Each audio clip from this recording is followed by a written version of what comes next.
देशभरातील पालकांच्या दृष्टीनं सगळ्यात महत्वाचा विषय सध्या आहे लहान मुलांचा मोबाईल कसा काढून घ्यायचा। बारामतीच्या ज्ञानसागर गुरुकुल शाळेचा हा व्हिडिओ म्हणूनच सध्या देशभरात व्हायरल होतोय। मोठ्या प्रमाणावर लोक पाहत आहेत। यामध्ये लहान मुलांना समोर बसवलेला आहे आणि शाळेतील शिक्षिका मोबाईलच्या विषयी जनजागृती दाखवते।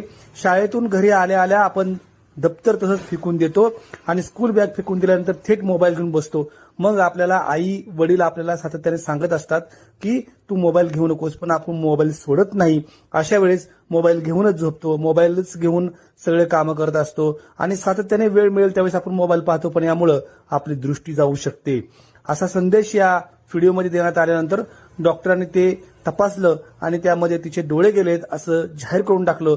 याचा धसका या बसलेल्या विद्यार्थ्यांनाही एवढा बसला की त्यांना ज्यावेळी हे मोबाईल पुन्हा तुला पाहिजे का म्हणून विचारायला सुरुवात केली, त्यावेळी या मुलांनी नको नको म्हणून सांगायला सुरुवात केली। हा मजेशीर व्हिडिओ सध्या देशभरात चर्चेचा असून या ठिकाणी मुलांना मोबाईल दिल्यानंतर मुलं मोबाईल घेत नाहीत अशा स्वरूपाचं चित्र दिसलं।